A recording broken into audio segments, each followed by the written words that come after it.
Alors, donc semer dans la vision, ensuite avoir un bon témoignage pour attirer les autres, proposer des idées pour la bonne marche, etc., mais sans décider pour autant à la place du visionnaire. Supporter les conducteurs à caractère difficile. Ah oui, parce que ça aussi, hein? Ah, le pasteur, il est comme ci, comme ça. Oui, mais c'est un homme. Il a des défauts et des qualités comme tout le monde. C'est pas parce qu'il est pasteur qu'il est parfait. Et nous non plus, nous ne sommes pas parfaits. Alors, si vous voulez une église parfaite, eh ben, assurez-vous vous-même d'être parfait déjà pour y rentrer. Parce que je ne sais pas si on vous y acceptera. Bon. Supporter les faiblesses des autres. Avoir un cœur pour les autres. Être compatissant. Savoir comprendre les autres, leurs problèmes. 1 Thessaloniciens 5, 14. Alors par contre, le collaborateur peut apporter une sorte d'opposition constructive. Je dis opposition entre guillemets, bon, c'est pas une véritable opposition, on s'oppose pas foncièrement à l'homme de Dieu, mais on peut ne pas être d'accord avec ce qu'il fait ou ce qu'il dit, mais à ce moment-là apporter quelque chose de constructif, pas uniquement être opposé pour détruire. Soutenir le leader dans son combat, évidemment. Hein, on avait vu l'exemple de Hur et Caleb qui soutenaient les bras de Moïse. Hein, lorsque les bras de Moïse étaient en l'air, il soutenait ses bras parce qu'il était vieux, fatigué déjà. Il avait plus de 90 ans. Hein. Eh bien, à ce moment-là, Israël gagnait la bataille. Mais lorsque malheureusement, épuisé, il baissait ses bras, Israël perdait. C'est ça le rôle du collaborateur, c'est de soutenir les bras du leader. De porter la vision à bout de bras, littéralement. Il doit rester bien sûr au pied de son leader, hein, jusqu'à temps que Dieu le mette à part. Il se peut fort bien qu'un pasteur dans une église de Dieu un jour lui dise bah, écoute, va faire ton œuvre à tel endroit, ça peut arriver. Hein. C'est pas du tout contre-indiqué. Mais il faut que ce soit Dieu qui le dise. Pas l'homme qui décide d'un jour de le quitter parce qu'il en a marre, parce que... Non. Hein, on a vu que Josué était resté fidèlement au pied de Moïse jusqu'à ce que Moïse meure. C'est à ce moment-là seulement que Dieu l'a établi comme chef. Mais d'abord, il a été au pied de son maître. Moïse était son père spirituel, si vous voulez. Hein? Parce que Moïse l'a formé. Moïse lui a montré comment il fallait faire l'œuvre de Dieu, littéralement. D'un point de vue pratique et d'un point de vue spirituel, Josué a suivi exactement les mêmes directives que Moïse avait suivies auparavant. Il n'avait peut-être pas le même caractère. C'est vrai que Moïse avait un tempérament parfois un peu colérique, bien que étant doté d'une grande patience. C'est vrai, c'est un homme très patient. Mais de temps en temps, il s'énervait. Et c'est ce qu'il a perdu un peu. Je voulais juste demander quelque chose, parce qu'il y a certaines églises qui se passent maintenant que, par exemple, ça arrive que Dieu, à l'époque, il pouvait appeler celui qui va être le remplaçant à un serviteur qui est moins âgé. C'est comme tu vois, Élie, il a appelé Samuel, tout ça. Mais l'église, aujourd'hui, j'ai vu, c'est une église où l'homme de Dieu, parce qu'il y avait beaucoup qui le suivaient derrière, comme les Josué. Mais il prend un enfant, les enfants qui avaient 12 ans, 15 ans, que c'est eux qui vont les remplacer. Et les autres maintenant qui sont derrière, qui travaillaient, qui ont déjà la vision, comme Moïse avec Josué. Avec Josué. Qu'est-ce que tu penses que tout cela, qu'est-ce qu'ils vont faire? Parce que c'est là où vient souvent la rébellion. Parce que si tu avais quelqu'un qui était tout près de toi, en pensant qu'après toi, peut-être il va prendre le relais. Et tu sors maintenant avec une vision que voilà les deux petites qui sont peut-être 15 ans. Tu les relèves pour prendre ton relais. Tu vois là où vient souvent la rébellion dans l'église. Parce que beaucoup de gens n'ont pas la vision que Dieu a dit. Parce que beaucoup les hommes de Dieu maintenant décident comme ils veulent, selon la chair, pas selon la vision de Dieu.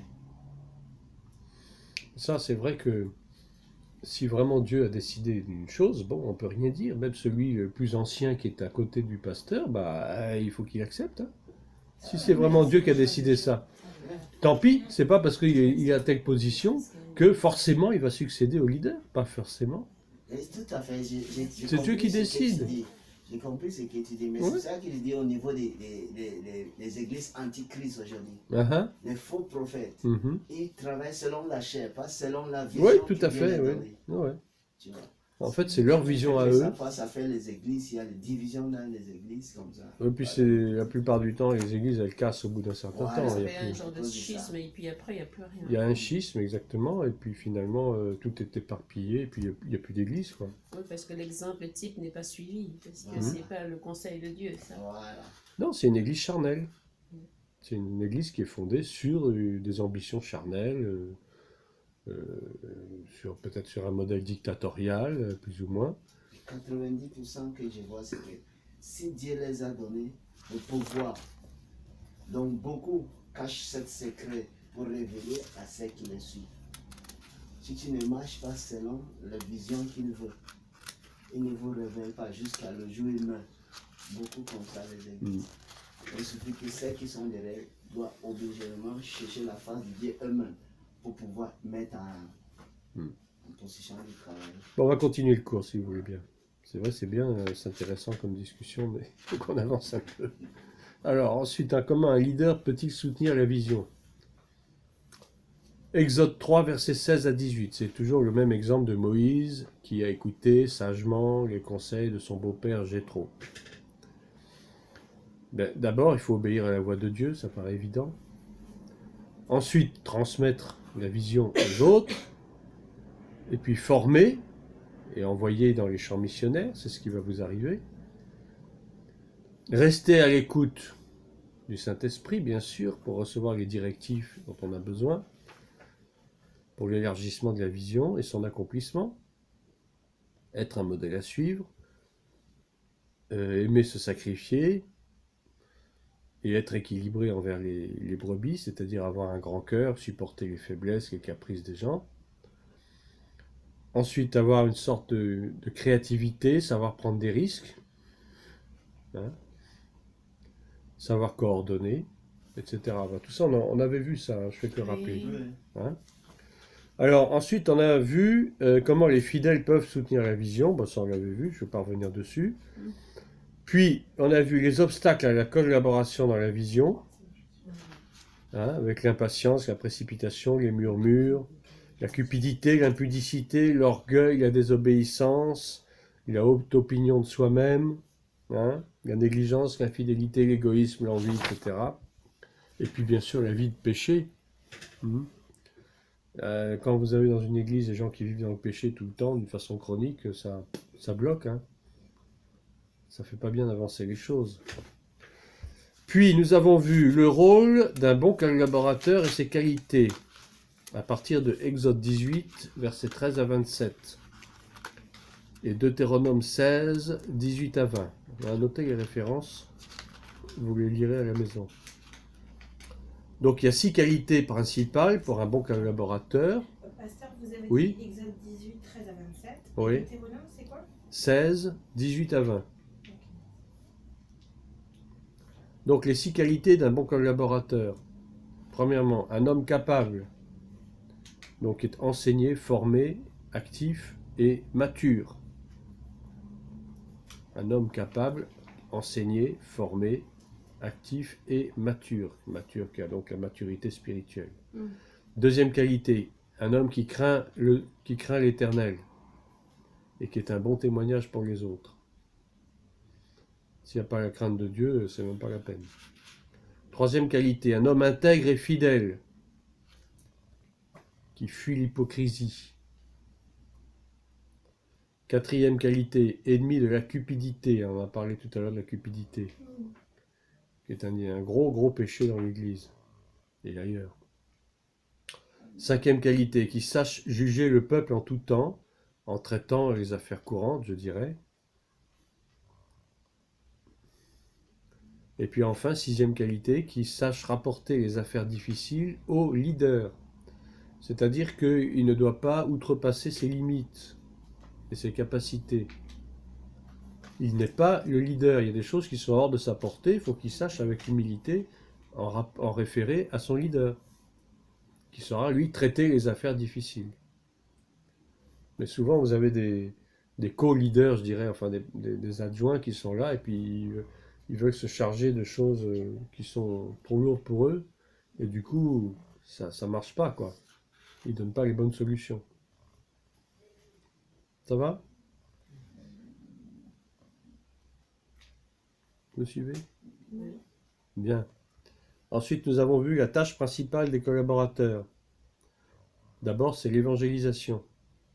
Selon Matthieu 28, 19, Marc 16, 15, Acte 1, verset 8, Jean 4, 36 et Jacques 5, 20. Je répète, Matthieu 28, 19, Marc 16, 15, on les a lus, hein, tous ces Oui. passages, enfin au moins une partie.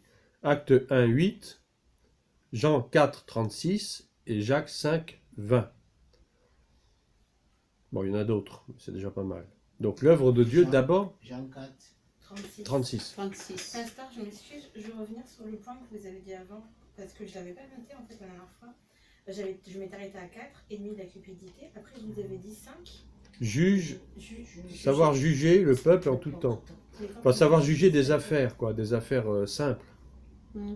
Par exemple, il y a un conflit entre deux frères, il y a un petit souci, il y a un problème qu'on vient leur apporter, mais qui est à leur portée, qu'ils sachent donner les bons conseils, Le quoi. 6, on va être après.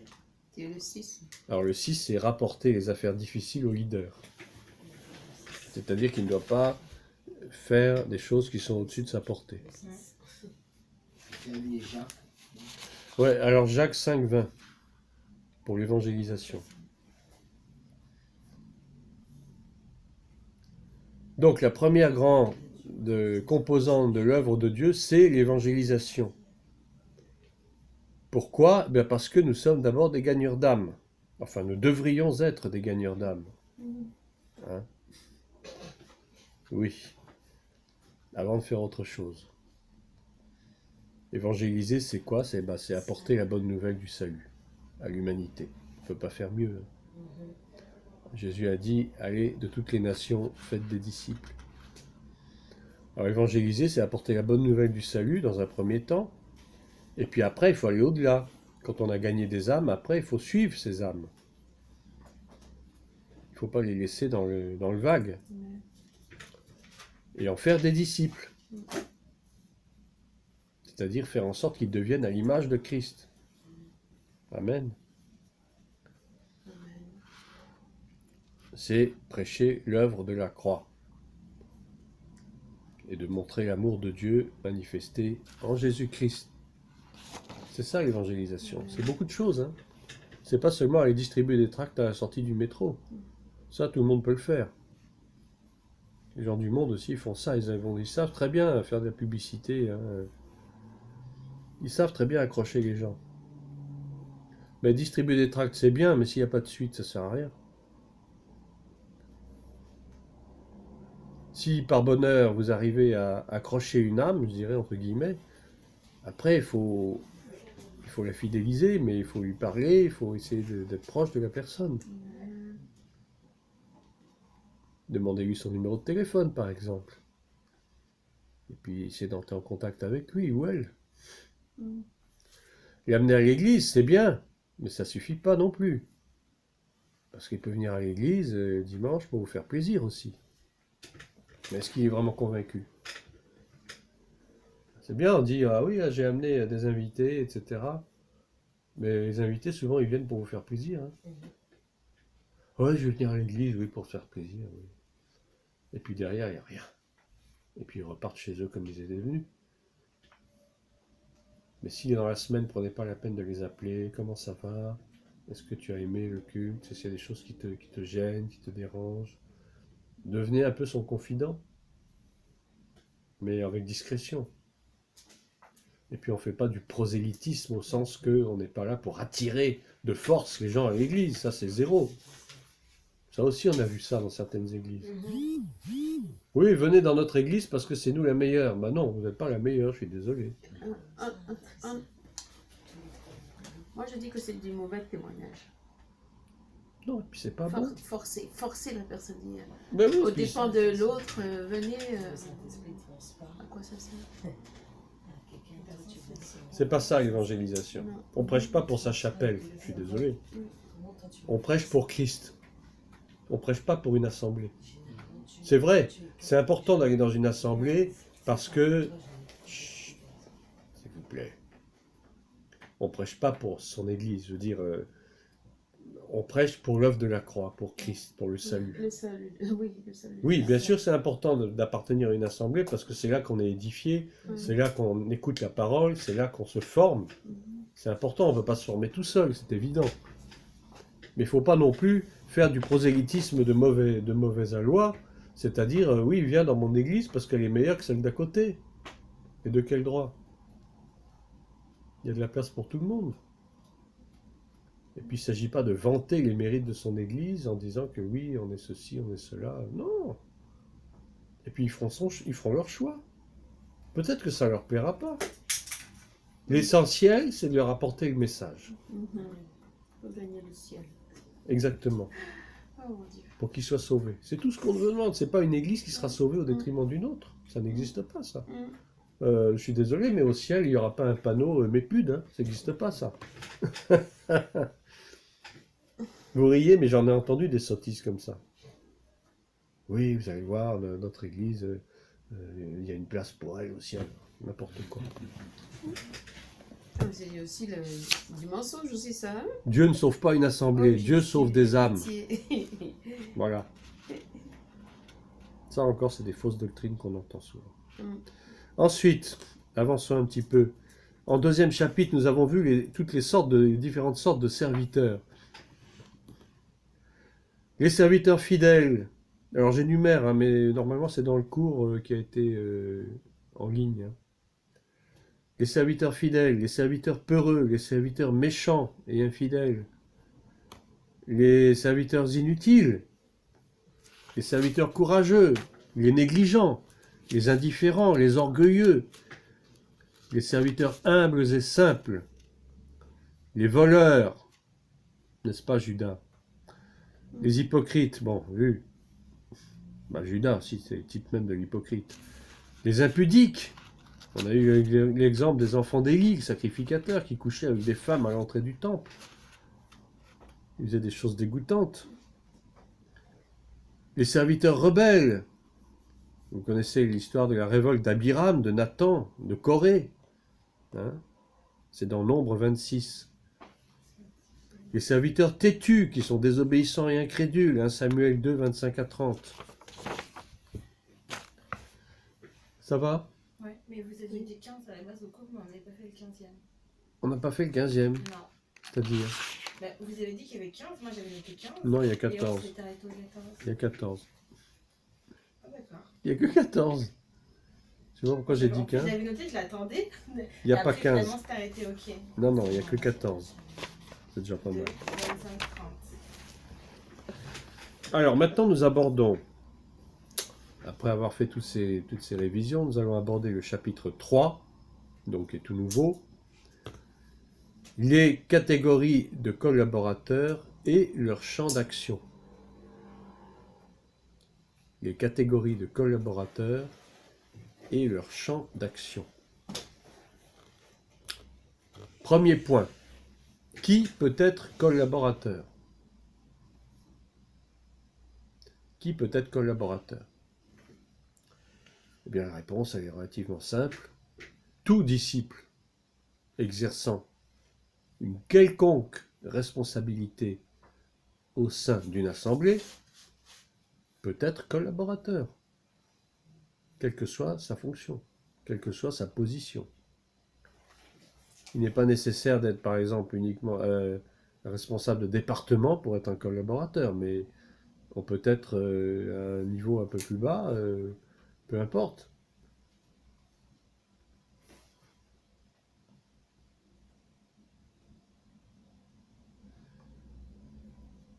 Mais une responsabilité, c'est pas forcément d'être, j'allais dire, d'être le pasteur adjoint. Hein. Tout responsable en fait de département est un collaborateur potentiel.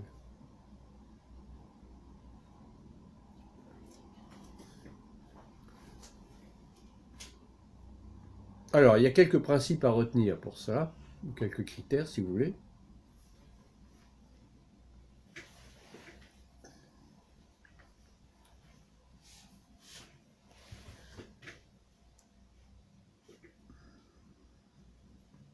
D'abord, il faudrait savoir si la personne en question, le collaborateur, a été vraiment envoyé par Dieu dans la mission.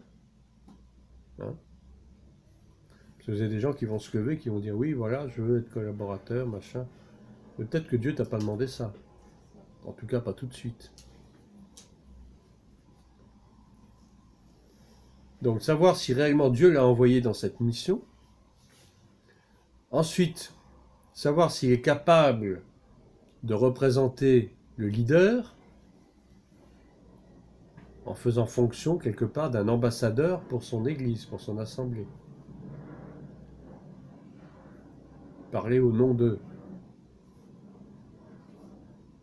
Ensuite, voir s'il est capable de défendre son leader dans toutes les circonstances. Hein, c'est ça aussi, servir le leader, c'est aussi le défendre quand il est attaqué. Prendre son parti. Le défendre parce que c'est le rôle d'un collaborateur. Il défend son patron. Mais si il se met du côté de ceux qui l'attaquent, c'est plus un collaborateur, c'est un traître. Ensuite, voir s'il partage la même vision avec le leader, donc. Alors, partager la vision, ça veut dire avoir les mêmes opinions sur la vision et les mêmes objectifs. Un collaborateur qui a des objectifs différents de ceux de son leader, il ne peut pas collaborer efficacement. Parce que tôt ou tard, il va faire les choses à sa façon. Ensuite, observer s'il n'est pas secrètement un concurrent du leader, même si Dieu l'utilise puissamment. Pas chercher à prendre sa place. Chacun a sa place. Et chacun doit rester à sa place. Si un jour la place doit changer, c'est Dieu qui décide. Et enfin, voir s'il est capable de faire de bons rapports à son leader. C'est-à-dire rapporter les choses importantes que le leader doit avoir comme connaissance, en connaissance.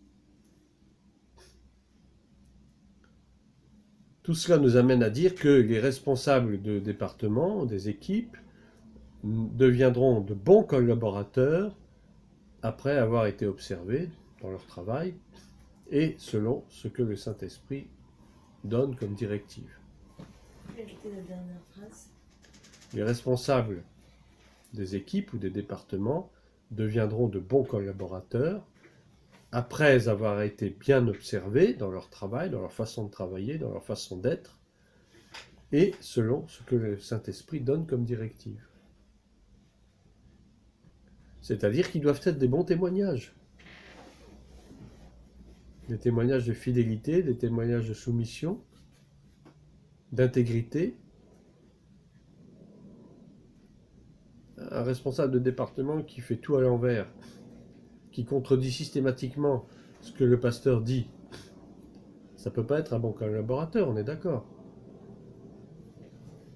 Et pour ça, il faut qu'il soit un peu observé dans sa manière de travailler, dans sa manière de conduire les brebis. C'est important. Ça va? Oui, juste une question, Pasteur. Oui. Pour le grand 3, c'était catégorie des collaborateurs. Les catégories des collaborateurs et leur champ d'action. Ok. Je laisse juste- Donc, premier point, qui peut être collaborateur? Maintenant, deuxième point, les catégories de collaborateurs.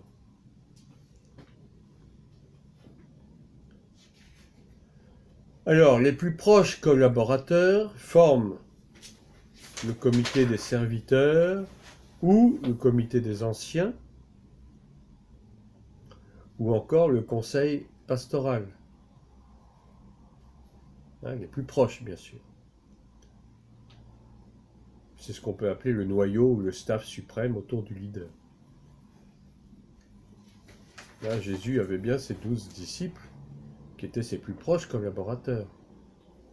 C'était le noyau fidèle. Mais après, autour, vous avez eu d'autres disciples qui se sont greffés petit à petit. Il y en a après qui sont restés, d'autres qui sont partis. Bon. Mais il avait toujours son noyau fidèle. C'était en quelque sorte son conseil pastoral, si vous voulez.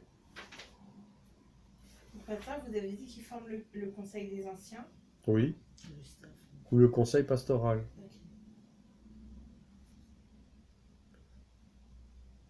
C'est l'organe de décision, si vous voulez.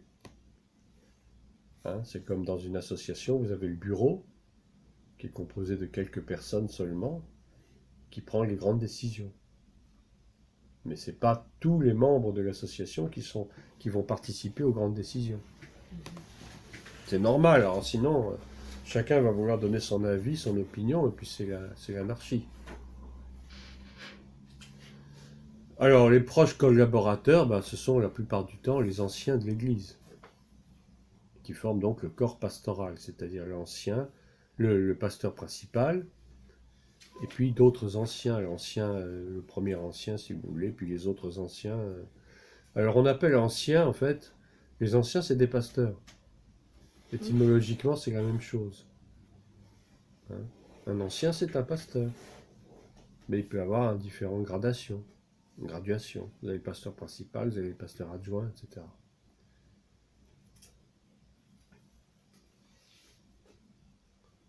Ils doivent veiller au troupeau. C'est leur rôle. Si vous lisez dans Timothée, il parle des anciens. Hein? Les anciens, c'est des évêques. Anciens, évêques, pasteurs, c'est la même chose.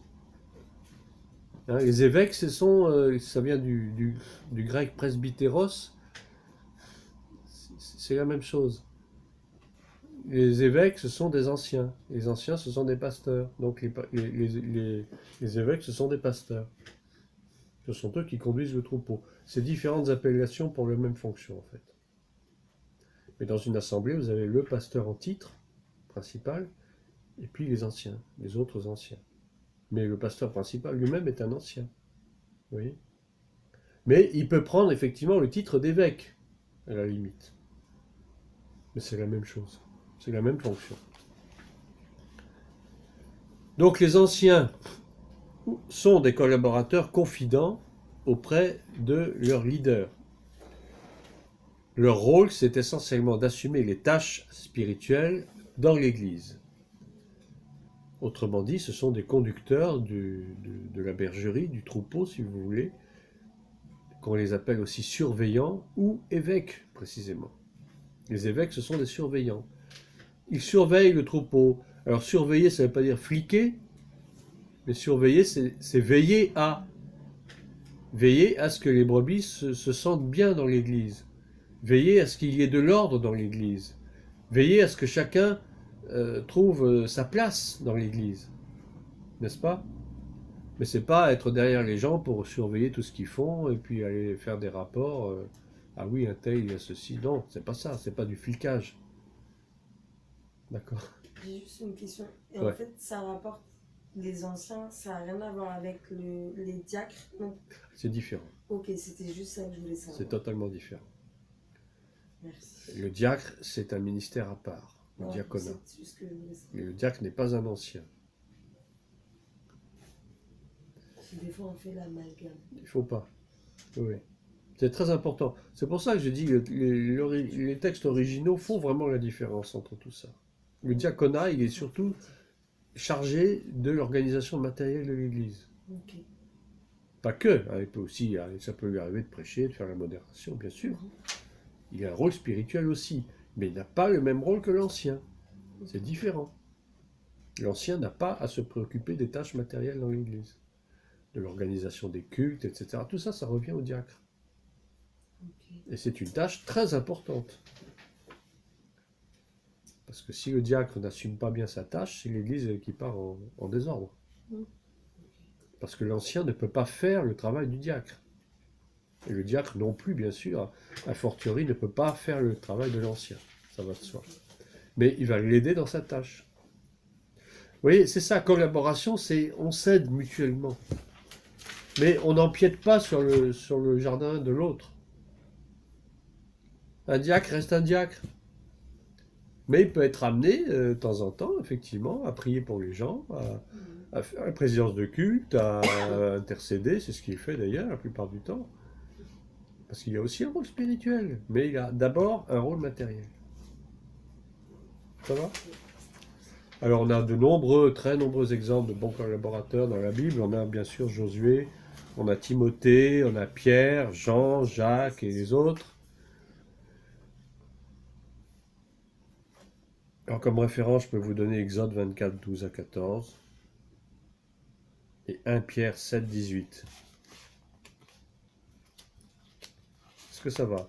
Est-ce que vous suivez? 1 Pierre 7, 18. Tiens, on va en lire un peu. Exode 24. Prenons Exode 24 déjà.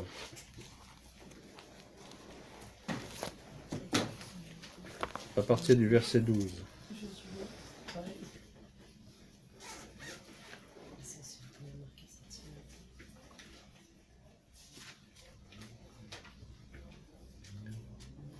Exode 24 à partir du verset 12. La Bible dit dans Exode 24, verset 12, l'Éternel dit à Moïse, monte vers moi sur la montagne et reste là. Je te donnerai des tables de pierre, la loi et les ordonnances que j'ai écrites pour leurs instructions.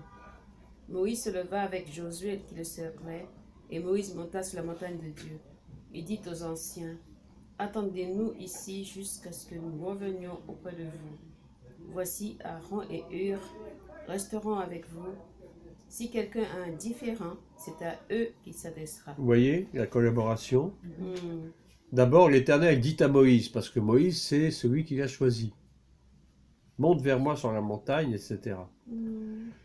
Ensuite, au verset 13, Moïse se leva avec Josué qui le servait. Vous voyez, Josué sert Moïse. Et Moïse monta sur la montagne de Dieu. Il dit aux anciens, verset 14, voilà, le rôle des anciens est là. Attendez-nous ici jusqu'à ce que nous revenions auprès de vous. Voici Aaron et Hur resteront avec vous, etc. Donc vous voyez, il y a une hiérarchie, si on peut dire. Bon. On a l'homme de Dieu, Moïse, puis celui le plus proche qui le sert, c'est Josué, et puis enfin les anciens. C'est comme ça. Mais il y a des hiérarchies dans le ciel. Hein? Alléluia. Ben oui, et dans l'enfer aussi, d'ailleurs. Oui. Tout le monde ne peut pas faire la même chose. Mais dans ces hiérarchies, il y a la collaboration. C'est pas chacun qui fait pour lui sans s'occuper des autres. Ah, c'est moi qui dirige, je n'avais rien à dire. Non, c'est pas comme ça que ça se passe. Ça, c'est de la tyrannie. Et il y a beaucoup d'églises où ça se passe comme ça. Vous avez un pasteur principal qui est un tyran, qui donne ses directives et puis personne n'a le droit de discuter. C'est marche ou crève. C'est pas comme ça que ça fonctionne. Une bonne collaboration, ça passe par une bonne entente, une bonne écoute. Chacun doit contribuer efficacement à l'avancement de l'œuvre. Mais quand vous avez un tyran à la tête d'une œuvre, c'est la catastrophe assurée. À plus ou moins long terme d'ailleurs.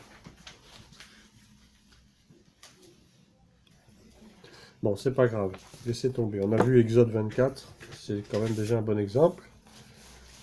Donc, continuons.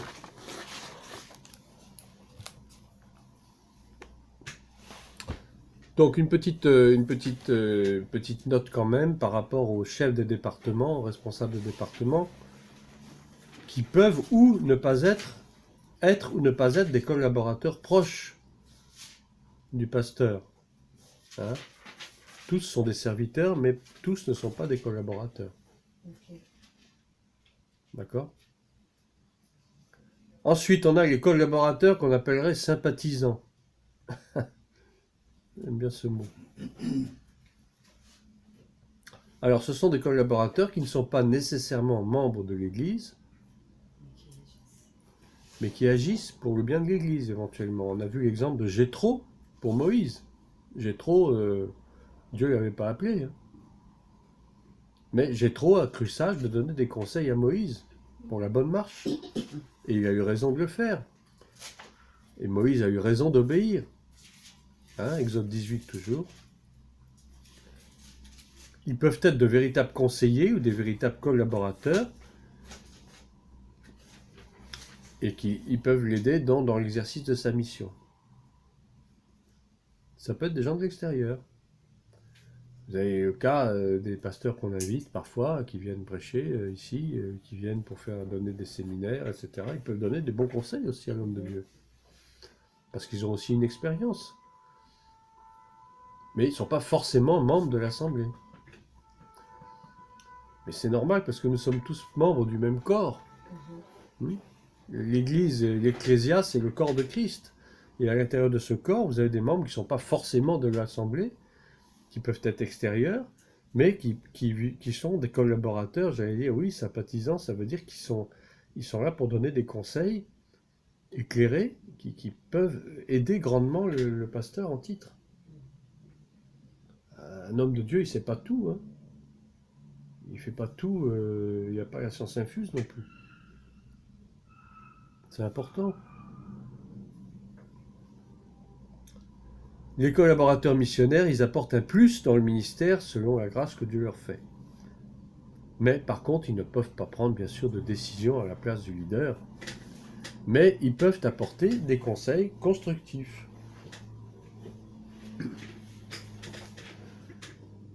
Ensuite, nous avons les successeurs du ministère. Alors, les successeurs du ministère, eh bien, ce sont ceux qui succéderont au leader, si besoin est. De bons collaborateurs seront capables de succéder au leader, parce que c'est la volonté de Dieu. On a vu l'exemple de Josué qui succède à Moïse. Nombre 27, 18 à 20. On a aussi l'exemple d'Élisée, qui a succédé à qui? À Élie. Élie lui a donné son manteau. Mais il lui avait une condition. Il a dit, il faut que tu me vois partir. Si tu me vois pendant que je suis enlevé, alors à ce moment-là, tu pourras me succéder. C'est très fort, ça. Et qu'il a suivi jusqu'au bout. Char de feu, sa cavalerie. Voilà. Et du coup, il a récupéré le manteau. Mais s'il n'avait pas vu partir, il n'aurait pas récupéré le manteau. Il aurait eu chaud, hein. Et il a reçu la double portion de l'onction. Et d'ailleurs, quand vous lisez la Bible, effectivement, Élisée a fait 2 fois plus de miracles qu'Élie. C'est vrai. Il a fait beaucoup plus de choses que son maître. Parce qu'il a été obéissant, c'est tout. Il a été fidèle. C'est ce que Jésus nous promet aussi. Aussi. Il a dit, vous ferez des œuvres plus grandes encore. Pourtant, Jésus en a fait des œuvres, hein, au point même qu'il n'y a pas assez de livres sur la terre qui seraient capables de relater tout ce qu'il a pu faire. Et ceci dit, il nous dit quand même que on va faire encore des choses plus grandes. Jusqu'à présent, on n'a pas vu beaucoup. Hein. Même très peu. Oui, je trouve. Pour le monde qu'on est. Mais c'est de notre faute, pas de la faute de Jésus. C'est parce que on marche pas dans sa volonté, on fait pas les choses qu'il voudrait. On marche pas dans la sanctification. Une église où il y a tout le temps des murmures, des histoires, des... Qu'est-ce que vous voulez qu'il y ait des miracles là? C'est pas possible. C'est bien dommage. Timothée et Tite ont représenté Paul dans les missions et ils ont continué même son œuvre après. Hein, un Timothée, 2 Timothée, Tite, qui étaient des hommes fidèles, des collaborateurs fidèles. Timothée, c'était même son fils spirituel. Mon fils bien-aimé, il l'appelle. Il faut qu'il y ait un amour envers le leader. S'il n'y a pas d'amour envers le leader, ça ne va pas marcher. Oh, ça ne durera pas. Hein. Si vous n'aimez pas votre leader, vous ne pourrez pas être un bon collaborateur. Alors évidemment, on a bien sûr l'exemple des apôtres, de Jésus qui ont continué l'œuvre de l'évangélisation, hein, selon Acte 1, verset 8, qu'on va lire peut-être, même pour se rafraîchir. Acte 1, verset 8.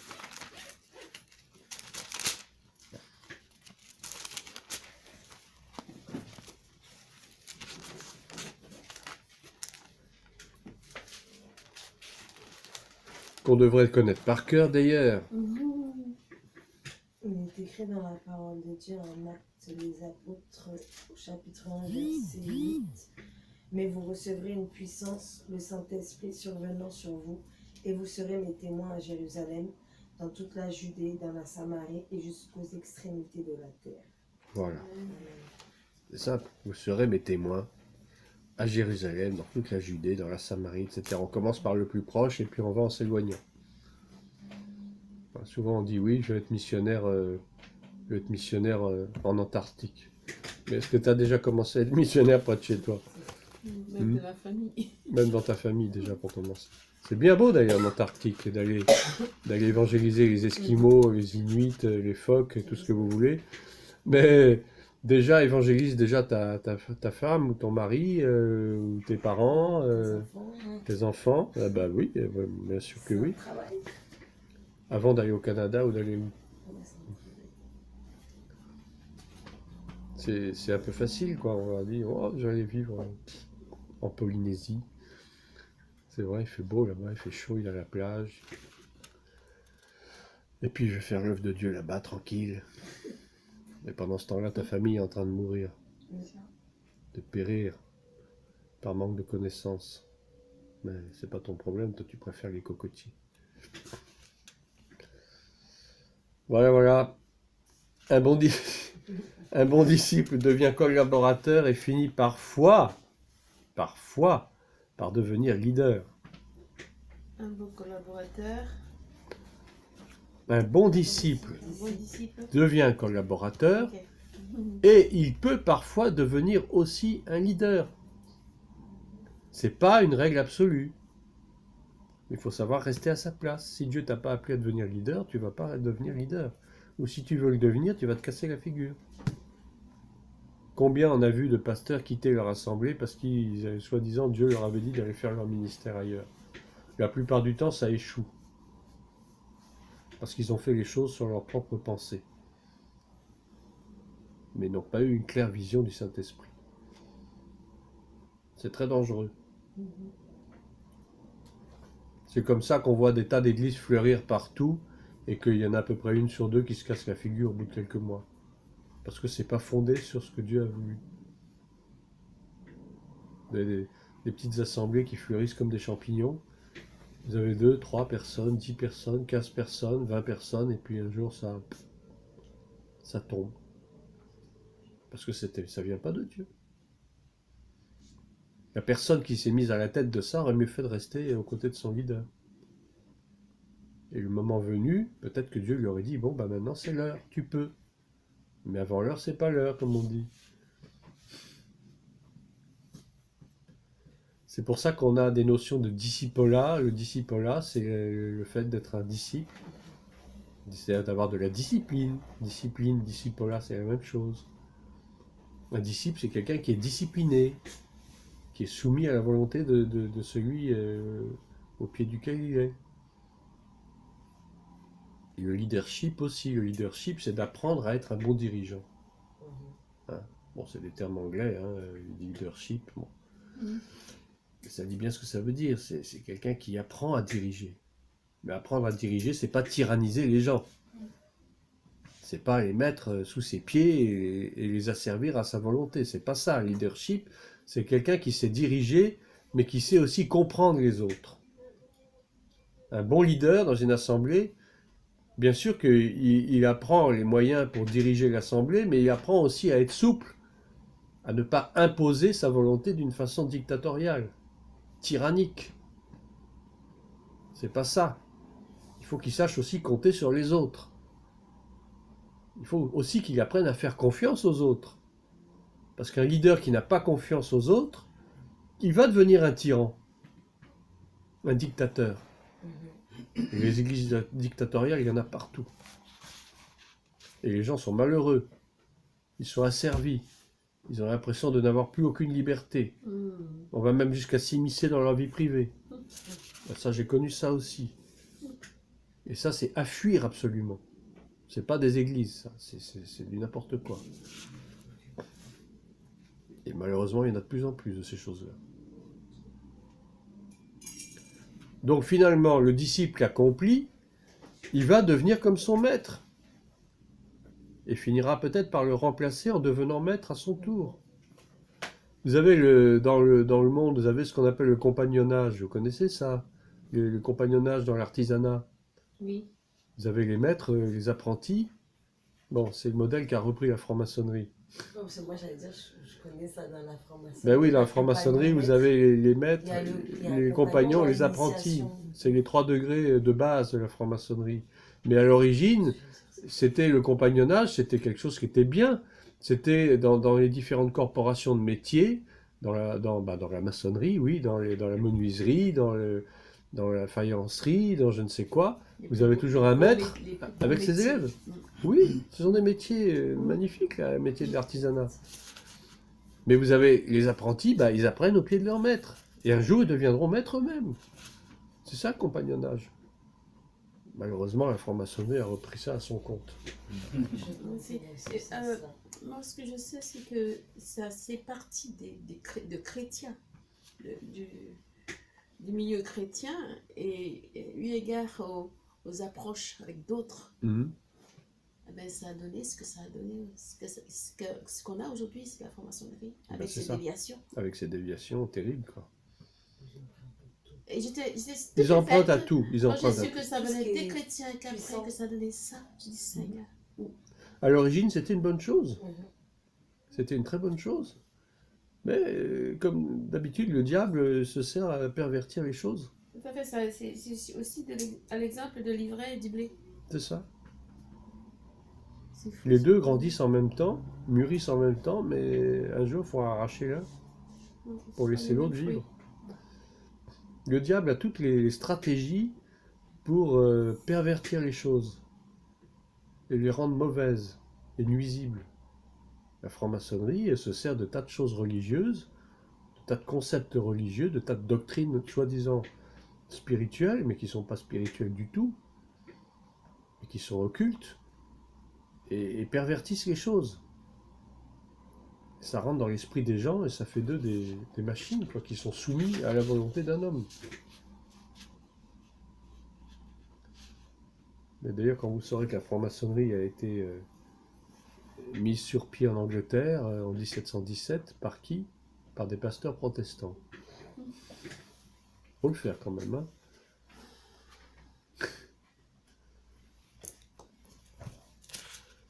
Et c'est comme ça. C'est pour ça que d'ailleurs dans beaucoup de loges maçonniques, vous trouvez des hommes d'église, hein, catholiques, il y a des protestants aussi. Pour moi, c'est aberrant. C'est aberrant, mais ça existe. Oui, parce que vous avez des pasteurs francs-maçons, vous n'avez pas plus tard que Billy Graham. J'ai vu ça, j'ai dit, oh non. C'est un homme que j'ai beaucoup aimé, mais même il a dévié. C'est dit, c'était un grand évangéliste. Ah, je dis, oh là là. C'était un très grand évangéliste et qui a mal tourné. Donc à la fin, il a fini sa vie comme ça. Comment? Il s'est même fait enterrer par les Il a fini sa francs-maçons. vie dans la franc-maçon. Ben oui, il est devenu franc-maçon. Oui, il s'est fait même enterrer par eux. On vient te contacter. Hein. À partir du moment où tu as de l'influence, ils viennent. Franchement, ça. Le problème, c'est qu'il s'est laissé séduire. C'est ça. À cause de sa notoriété. C'est pas pour autant qu'il perd son salut. Ah, alors là, j'en sais rien. Hein. C'est la question. Excuse-moi. La Hein. question numéro 1. Mais si, il peut perdre son salut. Oh Jésus. Il peut perdre son salut. Le salut n'est jamais acquis pour toujours. D'abord, pour personne. Et puis le fait d'adhérer à une secte occulte, dangereuse, satanique comme la franc-maçonnerie, eh ben, il peut très bien perdre son salut. Eh ben oui, c'est tout. Hein. Oh, là, je suis déçue parce que... Mais il n'y a pas à être déçu, c'est comme ça. Oui, parce que... Enfin, c'est décevant, c'est vrai que c'est Quand décevant. j'ai su qu'il s'était fait faire sa cérémonie par les francs-maçons. Et Et il n'est pas le seul. ah, j'ai dit, Seigneur, Vous avez Qu'est-ce qu'il a fait là? des pasteurs américains comme Rick Warren, par exemple. Il y a une référence pour les bouquins. Alors, Beaucoup Rick ça. Warren, c'est très simple. Pour lui, il est en train de tout faire pour mélanger le christianisme et l'islam. En disant que de toute façon, les musulmans, ils ont droit au salut, ils n'ont même pas besoin de passer par Jésus-Christ à la limite. Fausse doctrine. Et c'est les mêmes doctrines qu'enseignait Billy Graham à la fin de sa vie. Et d'autres, je ne vais pas tous les citer en tête, mais il y en a beaucoup. Robert Schuller, par exemple. Robert Schuller, lisez dans Wikipédia, vous verrez. Robert Schuller, c'est le pasteur qui avait l'église en cristal, là, aux États-Unis, je ne sais plus dans quelle ville. Une cathédrale de cristal, qui ressemblait à une cathédrale catholique d'ailleurs. Mais c'est la même chose, il prêchait les mêmes doctrines, fausses doctrines. C'était aussi un franc-maçon. Comment il s'appelait, qui est très connu, Oral Roberts. Oral Roberts, qui a une grande université aux États-Unis. L'université Oral Roberts, qui a même fondé des hôpitaux, enfin il a fait des œuvres magnifiques. Mais il était franc-maçon du 33e degré. Voilà. Allez comprendre quelque chose. Hein. C'est pas, bah oui, c'est un des plus hauts, c'est le plus haut degré de la franc-maçonnerie. Tu fais vraiment des choses qui n'ont rien à voir. C'est les degrés qui font partie des Illuminati. Les Illuminati, c'est ceux qui sont au plus haut degré de la franc-maçonnerie. Et ben voilà, comment le monde spirituel, le monde religieux, entre guillemets, est noyauté par ces gens-là. Perverti par ces gens-là. Et vous en avez d'autres, Joyce Meyer, tous ces gens-là. Ah oui, ça c'est... Excusez-moi, hein, c'était peut-être des gens très bien, mais ils ont complètement dévié parce qu'ils se sont laissés séduire par les choses du monde, c'est tout. Par la gloire, par la notoriété. Et ça en fait tomber plus d'un. Regardez l'exemple de Salomon. Salomon a bien commencé, mais il a fini misérablement. Il a fini idolâtre. Il est rentré dans le paganisme, il a eu plein de femmes partout. Bah, attendez, je suis désolé, mais c'est pas des exemples à suivre. Hein. On fait une petite pause.